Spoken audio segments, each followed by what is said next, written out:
Okay, Shavua Tov, everybody. What's up? Back to the story of David and Batsheva.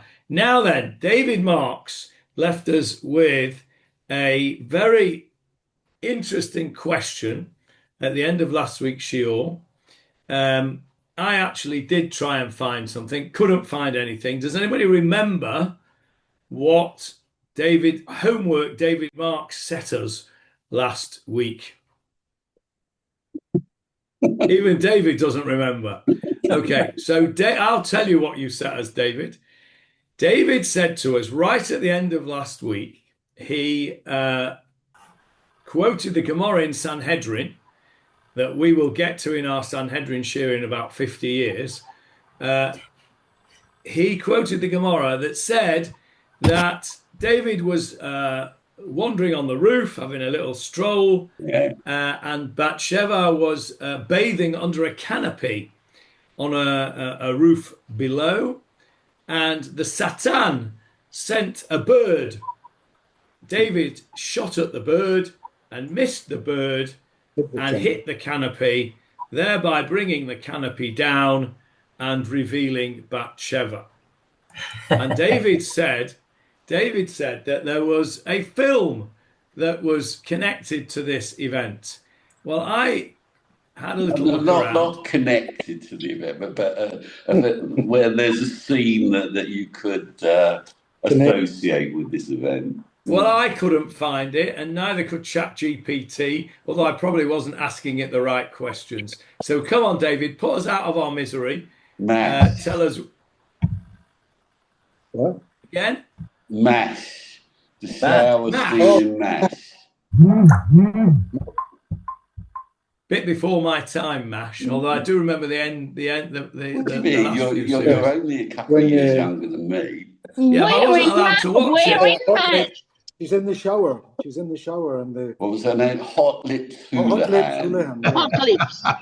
Go on, tell us the scene, David. He's in the shower. She's in the shower. She's having a shower, and she is I think she was an officer, and all the junior officers really fancied her, and she's having a shower, and then all of a sudden the tent collapses to reveal her.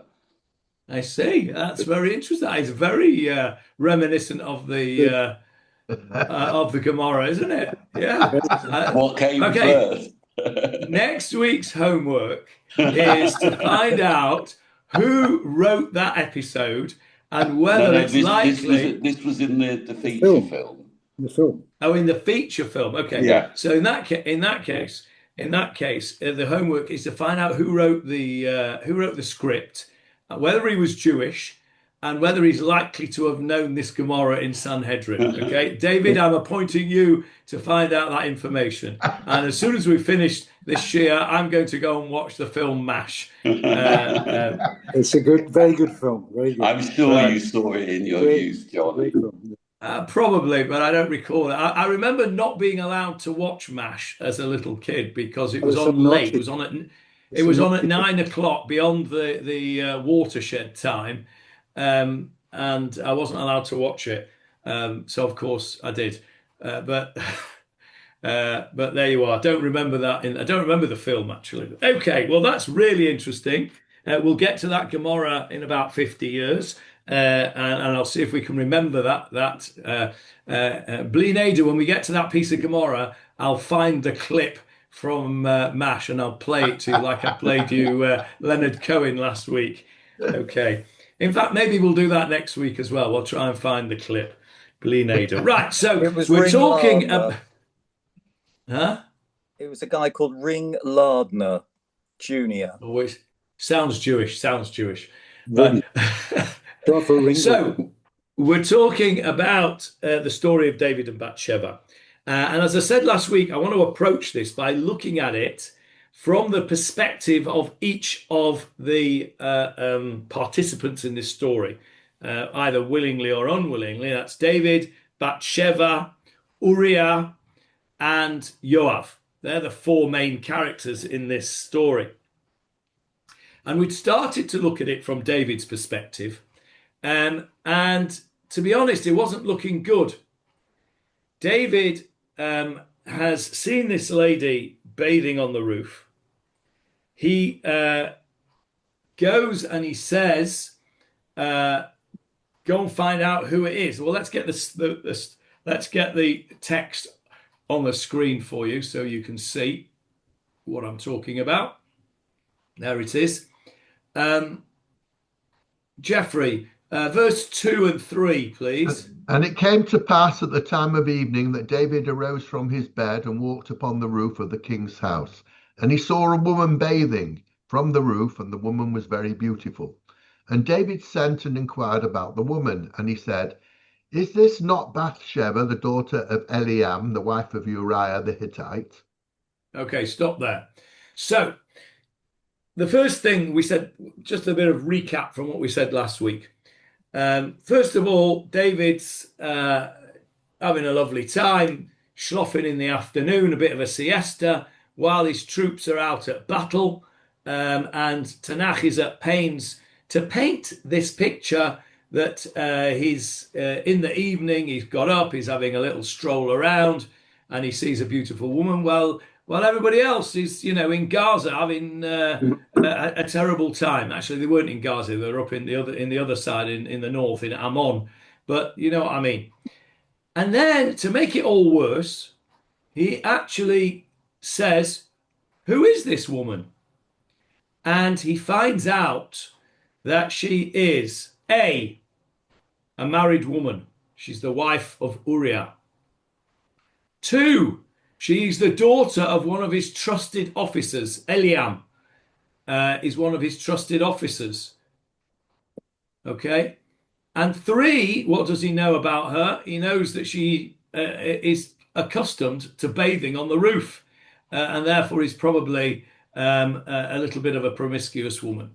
And as we finished off with last week, I asked Johnny Halpern what he would do if he was King David. And he said he would send away her husband to the front to be killed and then take her. And I said, no, that's what he did. So what would you do? And I said, I know what I would do. I'd run a mile. Right? Who wants that, Soros? She's a married woman. She's a daughter of your officer. And she's, a bit of a loose woman, it seems. So you want to be staying clear of that. And he doesn't. Now, I want you to pay note. Wait a second. She's not only the daughter of one of his officers, she's also the wife of one of his crack troops. Yeah, Uriah was one of his crack troops. Yeah, that's right. We mentioned that last week. He lived nearby where all the crack troops lived. Yeah, he was part of Sayeret Matkal. Quite right. Sure. And I think he already knew who she was. I mean, it wasn't as if he didn't know who she was. No, he says clearly, verse 3 says, oh, look, isn't this Batsheva? Oh, look, it's Batsheva, right? And he doesn't just say, oh, look, this is Batsheva. He knows very clearly. He says, this is Batsheva, the daughter of Eliam, the wife of Uriah the Hittite. So what's he thinking? Instead of thinking, well, I better steer clear of this, what he's thinking is, oh, that's interesting. Uriah is her husband. He'll be at the front. Eliam's her father. He'll be at the front. I've got a free run here. And that's it. That would be okay if it was in character for him. If it was Shlomo, I'd say okay. Shlomo had 1,000 wives. He's a bit of a womanizer. But we don't know from the past that David is a womanizer. We're going to find it out now in the next pasuk. And in my translation of the pasuk, it doesn't say that he doesn't say that she's Batsheva. Somebody who's with him on the roof says it. No, it's not Batsheva, he says. Yeah, he says Vayoma. Who's Vayoma? He's on the roof on his own. Doesn't say he's on the roof with anyone. Hold it. It says David made inquiries about the woman and was told she is Batsheva, daughter Eliam. No. That's my translation. Yeah, but that's because you're in the Living Nach, which is not an accurate translation. It's deliberate that way. The Nach, the Living Nach, does not claim to be a an accurate translation that we need for our particular shiur, because we're so medakdek in the sort of No, looking but at every single No, word. it says, and he but said, the Hebrew Vayomer, says, Vayomer. "Vayishlach David vayidrosh leisha," and the translation in Art Scroll is, "David sent to inquire about the woman, and Vayomer. someone said." Well, No, wait a minute, Hannah. Hello. Wait a minute, Hannah. You know Hebrew better than anybody else on this on this Zoom here, and you know full well that Vayomer does not mean "and someone said." It means "and he said." There is only one subject of this sentence: Vayishlach David, and Vayidrosh. David sent Vayidrosh leisha. Vayomer. Vayomer, and he said. Who is he? It has to be David. There's only one subject in that sentence. Vayomer, and he said. He said. And it actually doesn't make any difference who said it, but actually he is saying it. He's acknowledging. He is acknowledging that this is Batsheva, daughter of Eliam, wife of Uriah. Now, I say he said it, and I say he understood it. But it doesn't make any difference if somebody told him. Once he's been told, he knows. I tend to go with you that he knew who she was, because I would imagine that he had at least a passing acquaintance with his officers' wives, with his crack troops' wives. He may not have known them well, but he would have probably known them by sight. So I tend to believe that maybe he did know who she was. But could you say Vayomer and it was said? No. Vayomer means "and he said." It's an active verb. Mm. Vayomer, Right. and he said. Oh. Johnny, he must have seen her before, because he said, "Is it not Bathsheba?" How do you know? Yeah, no, he's been told. He's gone and asked who it is, and somebody has come back and told him that, which I agree, right? And then he is acknowledging it. He is acknowledging it and saying, this is Batsheva, daughter of Eliam, wife of Uriah. Why are we being told that he said that? So I'm smiling a bit, Hannah, because I know this is not what you meant, but it just sounded funny to me that David, you said, must have had a passing acquaintance with the wives of his crack troops. He had more than a passing acquaintance with Batsheva. That is clear, as we will learn from the next pasuk. So either way, he knows who it is, and there is clearly, the Tanakh is telling us, and of course Natan later on will be telling him this clearly himself. There is clearly, and I think this is why Tanakh has put verse 3 in there, there is clearly an element of what's the word? Premeditation. That's the word. This is premeditated. He knows who it is, and he knows that the father and the husband are away, and he takes that opportunity. Now, I want you to please bear in mind and pay attention to this. Vayishlach David. Yeah, David sends messengers. Next verse. Vayishlach David. David sends messengers. Next verse. Vatishlach, and she sends. There's more. Altogether in this story, there are 12 uses of the verb to send. There's lots of sending going on, right? And how do you send things? Via Messengers. Messengers. Now, what happens when you send information via messengers? It gets mixed up. People know. Mixed up. Yes, people know. That's why Tanakh is using this verb altogether.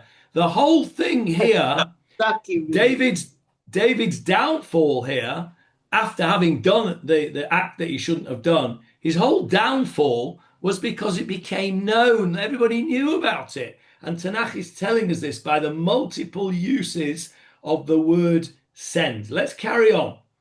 So right at the end of verse 3, he knows who it is, right?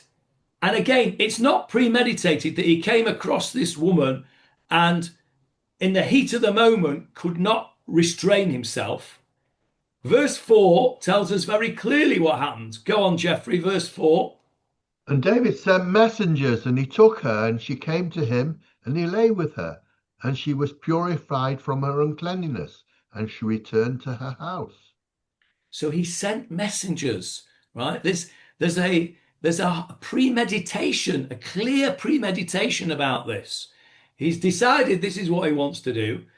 And he doesn't do it furtively. He doesn't go in on his own and try and do it while nobody's watching. He sends messengers. It's brazen. So we have to ask why. We'll come to this soon because this, as Hannah said, this is not really in character for David. And maybe that's the point. But it's odd. He sends messengers. He's not careful about his indiscretion. Let's put it that way. Now, this is an interesting little phrase here. Vayikacheha vatavo elav. He sent messengers, Vayikacheha, and he took her, vatavo elav, and she came to him. What does that imply to you? She's That she willing. was a willing partner. Okay, so there is a suggestion here. When I first read this, I thought, oh, that's a bit harsh. But I'm going to show you something else in a minute, which maybe this is what the Tanakh is hinting at, that she was in some ways culpable and in some ways a willing partner, as Hannah has said. Now, it's very important, that I think.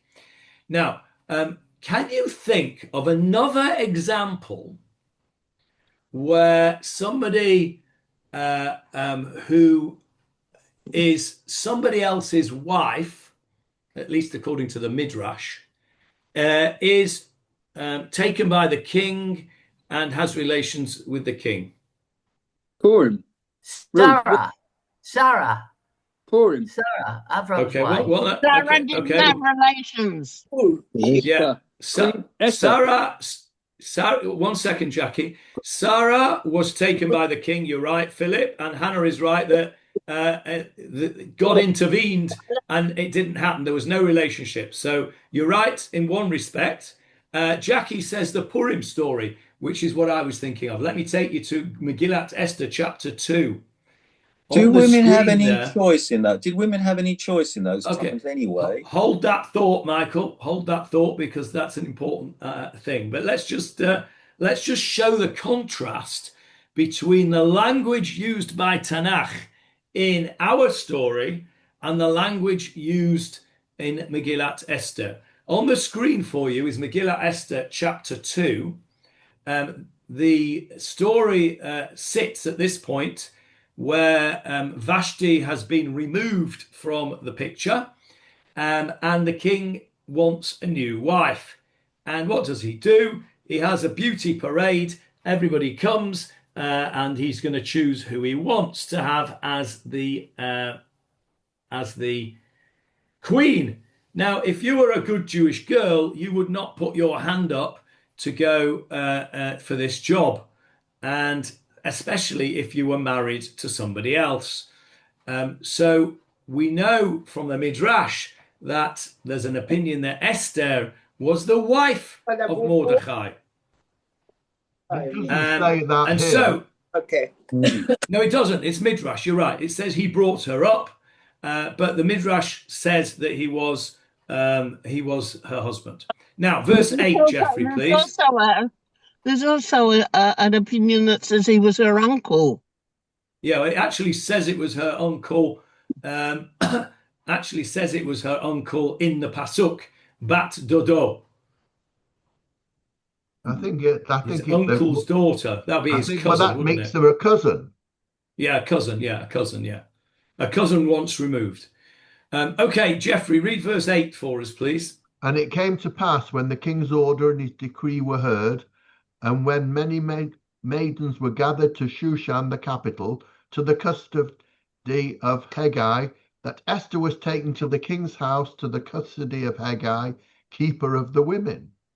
Okay, And now Jeffrey read out these words here. Esther was taken in a passive form.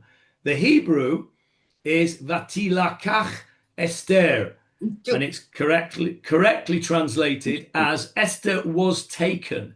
And all of the Mephoroshim pick up on this language and say that Esther was taken against her will, that Esther was an unwilling partner in this, at least initially, in this charade of this beauty contest, and that she had to be taken against her will. Now, the Mephoroshim contrast that with our pasuk, Vatavo elav, and she came to him. And as Hannah suggested, there is a hint here that this was not an Esther situation where she was taken against her will, that she came sort of willingly. Now, Michael Krauss raised the point to say, well, did she really have a choice? Can you really refuse the king?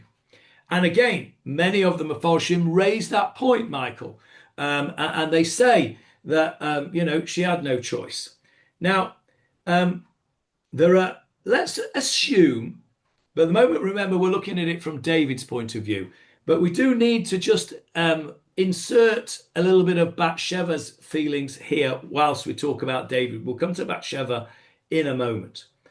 But let's say she was an unwilling partner in this business. That makes David's sin even worse. First of all, it's Eshet Ish. He's having intercourse with a married woman. That is one of the 10 Commandments. Before he's even done that, he has done and has transgressed one of the other 10 Commandments. What's that? To covet. To covet. Lo tachmod et eshet riecha. Do not covet your friend's wife.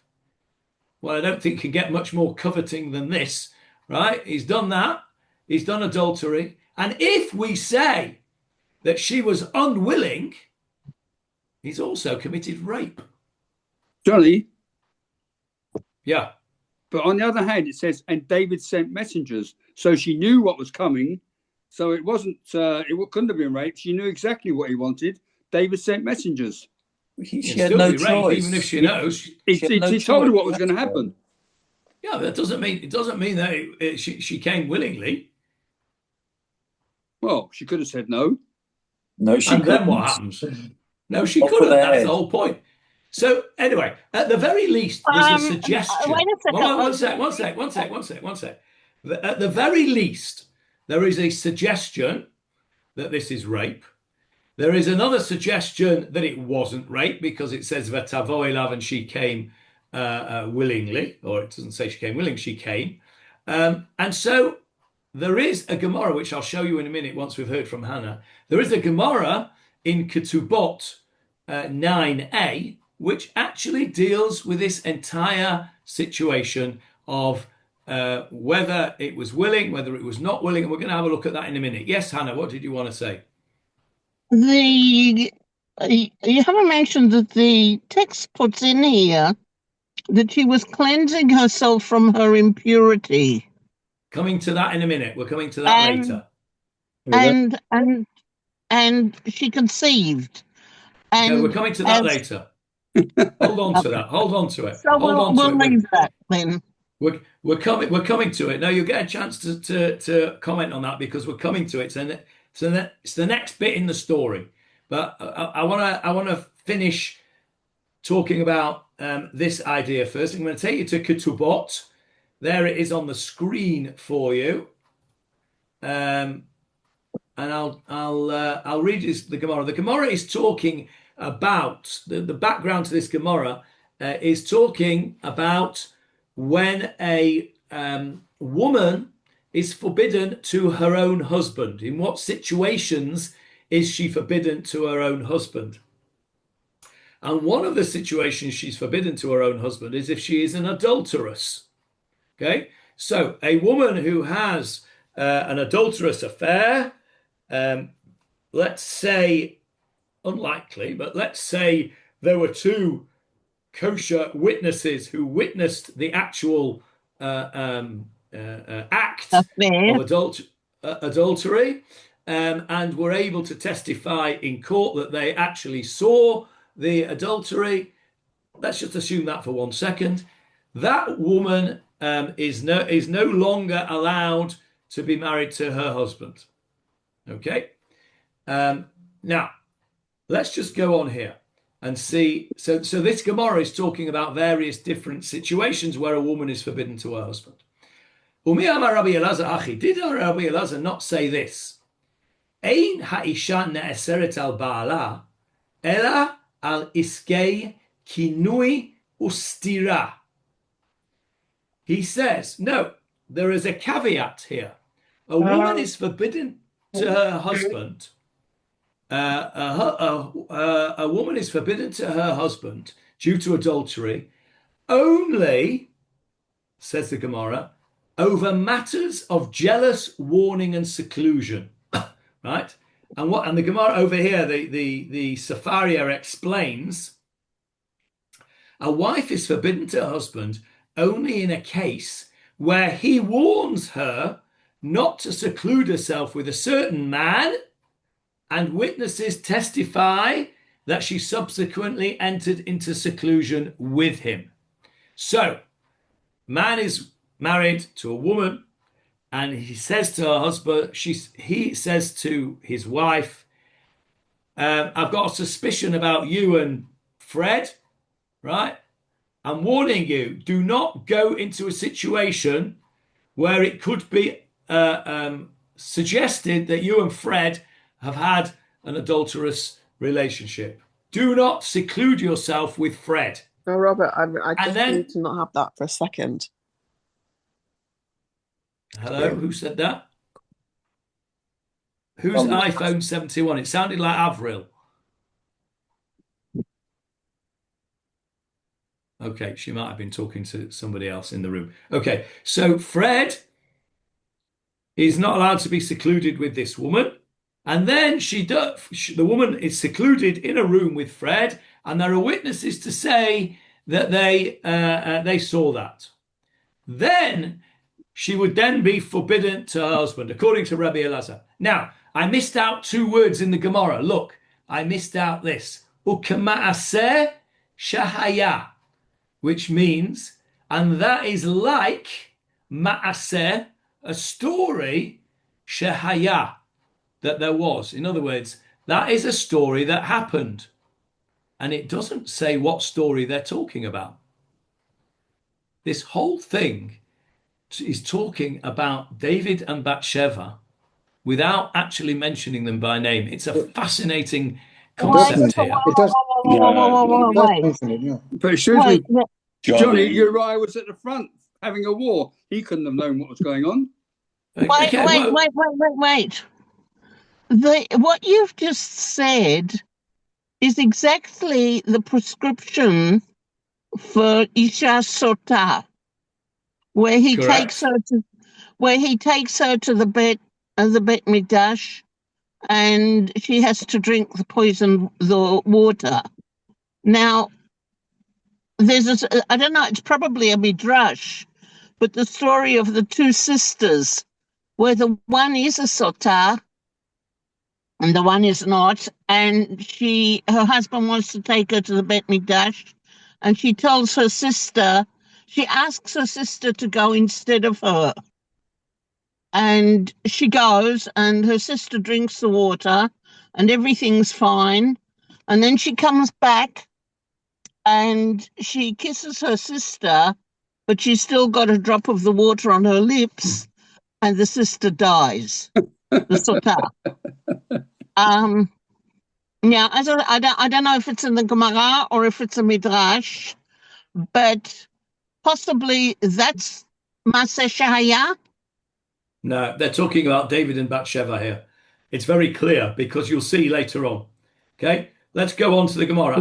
Doesn't that statement imply that she'd already been warned not to seclude herself? It does at this particular point, yes. In Rabbi Elazar's, remember, we're in the Gemara here, so we've got an opinion. Her husband couldn't have interfered. He was in the front fighting. How would he know what was going on? He couldn't have warned her. But he might have warned her before he went. Yes. But he didn't. Anyway, no, he didn't. So let's go on. Let's just go on. We're in the Gemara here. Where does the tradition that when soldiers go to war, you're jumping the gun. You're jumping the gun. It's in this Gemara, Hanno, in a bit further down the page. Just wait. Jumping the gun. Okay. Right. Sorry. Okay. So this is what the Gemara says.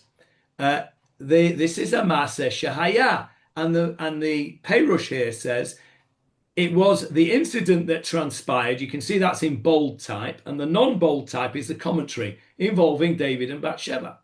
Now, the Gemara says, wait, what's going on here? V'tispara Maaseh Shehaya b'kinui ustira hava. The Gemara asks Jackie's question. That can't have been the case. Did Uriah warn her, Batsheva, not to be with David? Don't be ridiculous. That wasn't the case, right? How can you understand it? It says, was the incident that transpired, brackets, with David and Batsheva, with jealous warning and seclusion? No. Furthermore, va'od mi asruha. Furthermore, did the sages render Batsheva forbidden to her husband? Right? What happened after this story, if we go back to the Tanakh? He marries her. Right? So how could he marry her even after Uriah has been killed? How could he marry her if she was forbidden to him? So the Gemara says to Rabbi Elazar, you're wrong on two counts. Number one, right? That's why I wanted to stop you all, because you're all saying what the Gemara has said. Rabbi Elazar is challenged, as you were challenging him.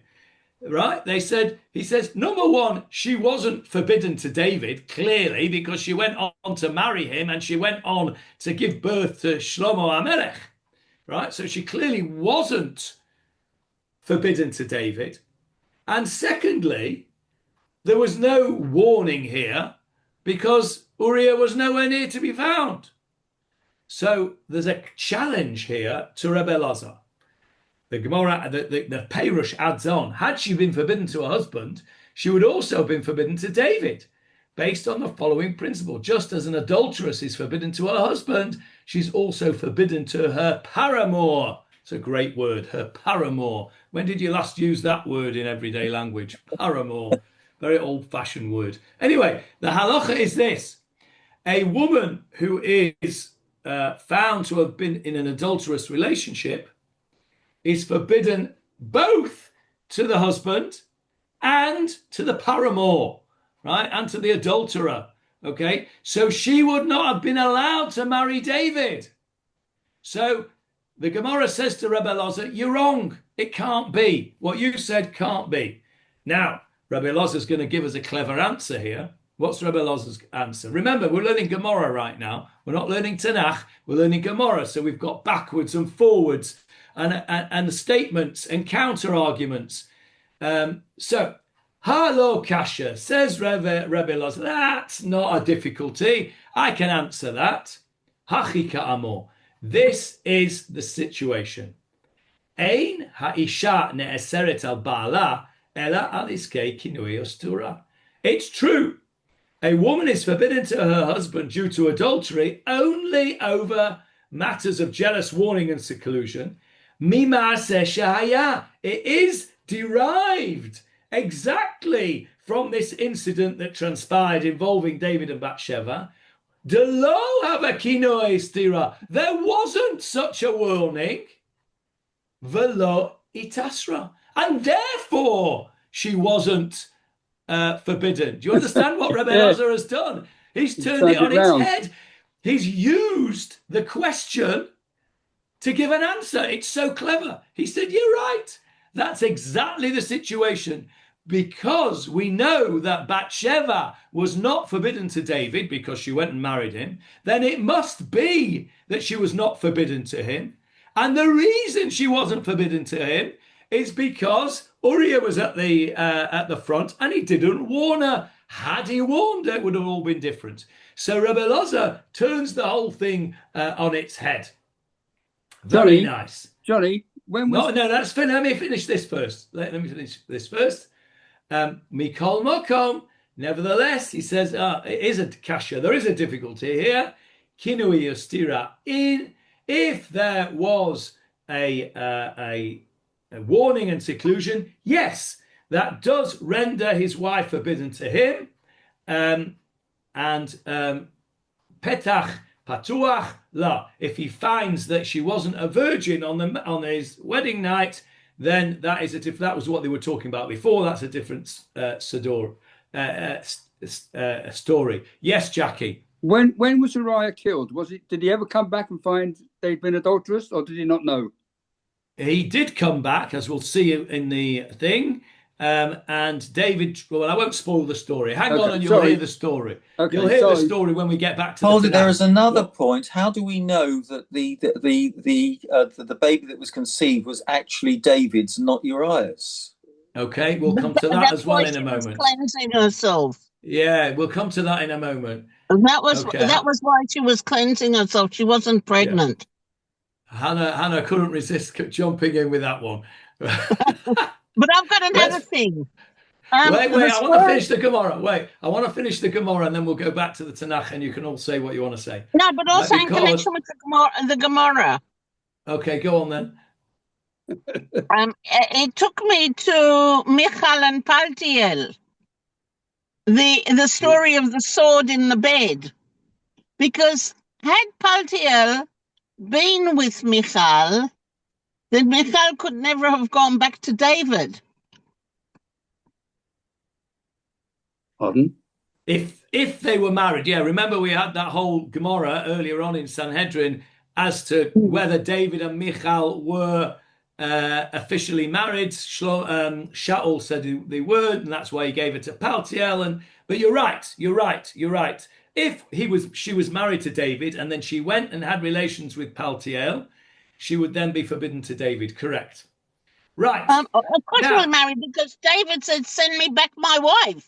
Well, in David's mind, she was married, but we also know that in Shaul's mind, she wasn't married, which is why she gave him to Paltiel. Right, let's go on. Ulatame, kino ustira in edim lo. The Gemara rejects this and says, nah, that doesn't make any sense.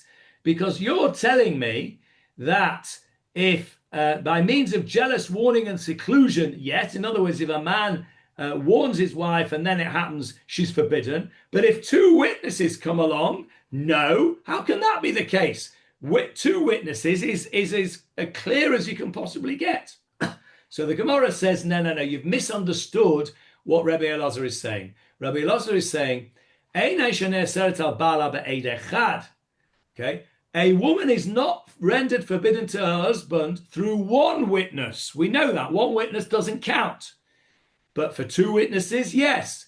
But, says Rabbi Elazar, if there was a warning, one witness would be enough. So a warning and one witness, according to Rabbi Elazar, according to this opinion of Rabbi Elazar, is enough to forbid her to her husband. Now, we don't like any of all of that. The Gemara rejects all of that. And now this is the bit I wanted to show you. And if you'll say that with regard to this incident that happened, bear in mind, the Gemara can't bring itself to say that this is David and Batsheva. It's alluding to it. It's a bit like Voldemort, he who shall not be named. Maaseh Shahaya, right? It's a Maaseh Shahaya. It says an incident that happened. We don't mention the names, right? But we know who we're talking about. It says, Mipnei ma lo asaruha. Why did the Gemara, why did they not forbid her when clearly David committed adultery with a married woman? And they say, Hatam ones hava. The Gemara says it was rape. The Gemara says that David raped Batsheva, and she did not engage in intercourse willingly. Right? But she came to go on. But she came to him, so she must have known what she was there for. It doesn't mean she was willing. She didn't come for a cup of tea. Well, she knew what she was coming for, but she didn't have a choice. According to Michael Krauss, and he's right, she didn't have a choice. So the Gemara is clear at this point. The Gemara, there is an opinion here in the Gemara that David raped Batsheva. Okay, so I only bringing this Gemara to show you that what I suggested is not out of the, I've not suggested anything incredibly heretical here that David raped Batsheva. Can I ask a question? One sec. The Gemara rejects that. And it brings now the famous idea that Hannah was talking about a few minutes ago that I wouldn't let her talk about. So now's your chance. Kol hayotze la milchemet Beit David. Anyone who went out to war at the time of David, get kritut kotev leishto. He would write a bill of divorce for his wife, a conditional bill of divorce, dichtiv, and it is written in Shmuel Aleph. And to your brothers bring greetings and take their pledge. What does that mean? Ve'et arubatam tikach. What does it mean? It means, Tanei Rabbi Yosef says, Dvarim ha'mo'oravim beino leveina. It's referring to matters that are shared between the husband and his wife, i.e. marriage. Since apparently it was customary for men at war to send their wives a conditional divorce, right? What happened was, when a soldier went out to war, they were worried that he would be killed and there would be no body to find, right? He would be killed in the fog of war and the body would not be found. And that means his wife would be what? Chained. Aguna. And aguna, chained. And so what they did was, soldiers gave their wife a get that said, if I do not return, one sec, Jeff, I'll come to you in a minute. If I do not return from war by such and such a date, this get will take effect and you will be deemed to be divorced. Now, that's one thing, right? What David did was manipulate, assuming this is the case, that this is what happened. Uriah had given his wife a conditional get. David manipulated that conditional get in his own mind, and this is the reason I want to show you this, is to show you how we can all manipulate our own minds to justify stuff that is not really justifiable, but we do it anyway because we want to do what we want to do, and we find ourselves all excuses. So what David said was to himself, once I get Uriah killed, that get will be active retroactively. In other words, once he is killed, the get comes into effect from the time he wrote it, which means that by manipulating that idea of this conditional get, David, by getting Uriah killed, could then kasher what he did with Batsheva, because effectively Batsheva was divorced from Uriah before Uriah went to war, because he's given a conditional get, which David says is active lemafreya, retrospectively, retroactively, in fact, that get took place. Now, that is not the meaning of the get. The meaning of the get is that if I don't come back by a certain time, then you are divorced. But it could be understood in a way, and David understood it because it suited him that way, look at what it says over here. Since apparently it was customary for men at war to send their wives a conditional divorce, and since Uriah later died, Batsheva assumed divorce status retroactively from the time that he sent out to war, and therefore she was not forbidden to David. Now that is the greatest whitewash of all history, as far as I'm concerned. But there it is in the Gemara. Jeffrey, you wanted to say something first. Well, I would have thought that this giving the get business with Uriah doesn't count anyway because he wasn't even Jewish. Okay. Well, there's a question. Was Uriah Jewish? Well, was he Hittite? It says he was a Hittite. The Gemara elsewhere discusses exactly that point. Was he Jewish?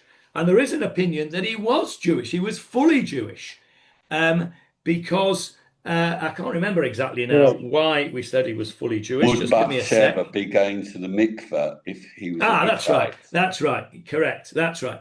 So the fact that she went to the mikveh, because let's go back to the thingy now, and she was purified from her uncleanliness. Vehi mitkadeshet mitumata means she'd been to the mikveh. The Gemara says that since she went to the mikveh, she must have been married to a Jewish man. And why is he called a Hittite? Because he lived amongst the Hittites. Jeffrey, you are a Jew, correct? Yeah. Somebody might say in our shul, right? Oh, you know that Jeffrey Glaskey? He's English. Right? English. He's a man. Right? Right? English, You might say about somebody we're English, right? We're British. So we might say about Hannah, oh, you know that Hannah? No, not Hannah the American. That's a different Hannah. Hannah the Australian, right? So Uriah, a Hittite, doesn't necessarily mean that he was a Hittite. And the Gemara says that because Batsheva went to the mikveh, then she must have been married to a Jewish man, and in fact Uriah was Jewish. So it's a fair question that you raised, Jeffrey, because the Gemara raises it, and it's rather a clever answer that they give. Can I ask a question, Jonathan, please? Yes, Jackie. Because I never understood in the Torah when it says the soldiers go out to war and they see a beautiful woman, they can bring her back. But I suddenly thought, well, if they were divorced, okay. But now you say it was only a conditional divorce, so it doesn't really apply. Well, remember, a man can have as many wives as he wants. It's only a woman that's restricted to one husband. Okay. So that's not a problem. Yes, Michael. Can I ask a question? 1 second. Michael first. Michael. Right. Halakhically, can a husband rape his wife? Oh, now that's a very difficult question. Yeah. Bottom line. Yes. No. Oh. Bottom line, no. But it is not clear. I mean, there are opinions that say there is no such thing. There are opinions that say it's not a good thing to do. They're not recommending it, but it's not halachically forbidden. I think you will find that most of the poskim say that it is forbidden. There are poskim that say it's not halachically forbidden, but you shouldn't do it. Right. Didn't Julius once say in the Sanhedrin shiur that only recently has spousal rape been recognised in the courts in Britain? Yeah, that is true. Yeah. Can I ask a question? Well, if you even according to those who say it's permitted, Michael, you're not going to get shishi or mafta, right? It's not good. They're not recommending it. I was just asking because maybe you would it's okay, but rabbinically it's forbidden. Well, Michael can't. Yeah. Leave anyway. What did you say, David? David Marks? Sorry. I said maybe you would get mafta in the Sephardi shul. Ooh, harsh. Michael can't get it because he's a Levi. I thought you were going to say in Hendon Adas. Anyway, I think we should move on before I get myself into trouble. Yes, go on, Hannah. Get me out of trouble here, quick. Is it possible that the Gemara or Chachamim were ahead of their time in the fact that they recognized that when the status of people is vastly different, like David is king and she's a soldier's wife, that even if she consents, it's still rape because she doesn't really. She doesn't really have the power to say no. That's really interesting. I mean, you know, all seriousness now, I'm not joking. If you look at the Harvey Weinstein scenario, right, all that, how many of those girls came forward and said, I felt I had no choice. I was Yeah. coerced. I was not a willing. That's a very fair point, and I think Michael alluded to that earlier on when he said, you know, that you can't really refuse the king. And in the Harvey Weinstein situation, effectively, you know, he was the king, wasn't he? He was the king of the casting. That was the couch. beginning of the Me Too movement, because it was the accepted thing in Hollywood in the 30s that that's how you got on. But by the time we came to the 90s, things were changing. Similarly to what you were just talking about with marital rape. But I think the key thing here is the pasuk that we're actually learning at the moment, because it's providing us with the doubt when it says Vatavoy leha, was it consensual or not? And I think that's the real point that the author of Shmuel Bet is making. We don't know for sure. You know, once we get to the end of the story, there's so many different ways of interpreting it. And that's what the author of Shmuel Bet is pointing to now. Was it consensual or was it not? How much of the role did Batsheva play herself by exposing herself? Same thing that we had in yesterday's parasha with Dinah. Vatetse Dinah Bat Leah, that one of the interpretations that just as her mother was promiscuous with the story of the mandrakes, Dinah was also promiscuous, and therefore she deserved what she got. So this is really the critical pasuk in the whole story, I think. I think that's right, and I think Hannah's point is a very interesting point, that the Chachamim here are perhaps indicating the other flip side of that. David, is what Hannah's saying is that she might have come, but she didn't really come consensually. There is that doubt, and I think that's right, Hannah. I think the Chachamim are giving us license to consider this in what I suppose we would call a modern way, and I think that it also does. I mean, I don't think it doesn't exonerate David. Clearly, David, even if you say that it was consensual, we've still got the problem of she being a married woman. We've still got the problem of what he does later, which is to try and cover up his deed, and then even later on to get Uriah killed at the front. So David does not come out of this well one way or the other. By the way, there's another consequence, as well as him being married to Aisha Ish. As a result of their relationship, Shlomo would be a mamzer, and therefore he wouldn't be fitting to be the next king. He would only be a mamzer if we say that she would be forbidden to him after Uriah's death, because of course Shlomo was conceived after Uriah's death. The first child that was conceived died, as we'll see. That's a spoiler, everyone. Okay, so Johnny, I think it's a really... Just one thing. It said, David sent messengers, and he took her, and she came to him, and he lay with her, and she was purified from her uncleanliness. Surely it should have been, she was purified from her uncleanliness, and then he laid with her. Yeah. I mean, you're right. The sequence of events is that she'd been to the mikveh. But the way that it's put here in Tanakh in this order, I think, is to emphasize a further problem with this from David's perspective, and perhaps from her perspective as well. And that is, what was she going to the mikveh for?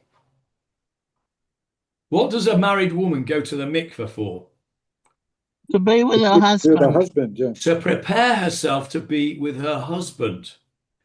So this makes it even worse, as it were. She's in a situation where she is preparing to be with her husband, and for one reason or another, either willingly or unwillingly, David usurps the place of her husband and sleeps with her.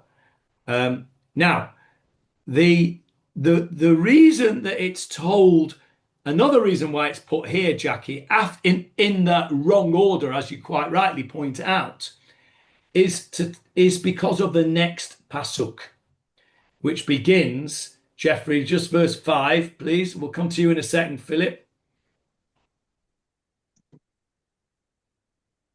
The woman conceived. She sent a message in which she told David, I have conceived. Okay, so she conceived. The reason it tells you she was purified from her uncleanliness at this point, Jackie, is to stress the fact that this was her most fertile time of her cycle. The most fertile time of the cycle is mid-cycle. Right. Immediately out. That's why the halachas are as they are. Immediately after the nida period, when the woman goes to the mikveh and is then has relations with her husband, that is when she's at her most fertile. So the pasuk is hinting to us that David was even more reckless because he knew. I'll come to you, Jeffrey and Philip, in a minute. He knew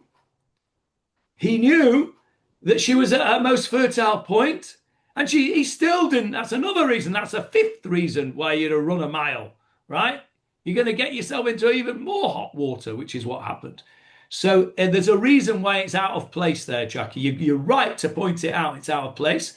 Two reasons. One, to compound the sort of unpleasant feeling that we have that David has usurped Uriah's place. And secondly, to explain the next verse that she conceived. Jeffrey and then Philip. So my understanding about a mikveh is it's in the ground. I don't know of any mikvahs on the roof of a building. Now, for her to bathe on the roof of a building, I don't think they'd have to bring the water out of the ground, and it's a lot of stairs to go up to the roof or whatever. It's all premeditated. If a woman's going to go and bathe and go to the mikveh, she's down below. She ain't up in the top of the house. So, number one, about the mikveh, generally speaking, it would be low for the reasons that you've said. Theoretically, you could have a mikveh on a roof. She probably didn't have a mikveh on her own roof. But before a woman goes to the mikveh, she has to get ready. And that's what she was doing on the roof. She was getting ready to go to the mikveh, and then she went to the mikveh. But you're right. Everyone points out, what was she doing on the roof? Correct. Yes, Philip. She's showing herself off. Okay, I don't want to get to the topics of today, but the fact is, isn't this comparable to a lot of things that are happening in our world today? This is a cover-up. David was actually chayav mitah for what he did, and it was just covered up. It was just nothing happened. Well, so that is certainly one view. And we'll learn the Gemara eventually because we're out of time today, but we will come back to the Gemara. And there's a very famous Gemara, of course, that says anybody who says King David sinned is wrong, which is a very difficult Gemara because, as you'll see later on, another spoiler, David himself accepts that he sinned. But how he sinned and whether he was chayav mita and whether there was a divorce, all of those things will come out in the wash. He said Uriah later on. He said Uriah after we that. know the story. Okay, we're going to learn the story. Right, we're out of time. What have we done today? Let me just summarize. 5 verses. We have done, not even, because we've not done the whole of verse 5 properly yet. And we'd already done 2. So we actually only did 2 verses, really. But we did do a large chunk of the Gemara in Ketubot. Yes. And what we've seen is that there are various different ways to understand whether Batsheva was in agreement, consensual, non-consensual, had no choice, all sorts of different angles to this. We compared it to Esther, where it's clear, tilakach, she was taken against her will. There's a big contrast there. And we have seen hear that David is, at this point, seems to be very, very premeditated about the whole thing. And we have understood that Uriah is probably a Jewish man because she's gone to the mikveh. And we've still got this big question mark over Batsheva being on the roof, under a canopy, not under a canopy, whatever. Everyone can go away now and look at the MASH movie, and we'll convene in 2 weeks' time, and we will have a look. I think we've probably got David's view of things here now. Next week, maybe we'll move on to discuss a little bit in a little bit more depth the picture from Bathsheba's point of view, and then we'll go on to Uriah. Yes. But next week there's no shiur? Next week there is no shiur on Sunday. Okay. Okay. Shavua tov, everyone. Shavua tov. I'll stop by later then, okay?